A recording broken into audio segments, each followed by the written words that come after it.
Voting percentage varied across states in the initial hours as the mega 7-phase 2024 Lok Sabha elections kick off today.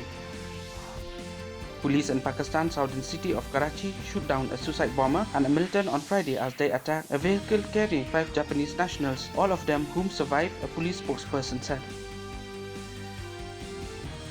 Amid a conflict between the Myanmar military and the armed rebel group in Myanmar's Rakhine, 13 more members of the Myanmar's border guard police took shelter in Bangladesh on Thursday night.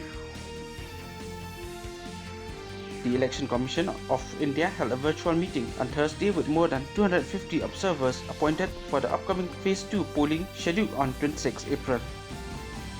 Deepak Punia and Sujit Kalakal's dreams of qualifying for the Paris Olympics hit a roadblock when the two Indian wrestlers were left stranded at Dubai International Airport due to the heavy rainfall in the Gulf nation on Thursday.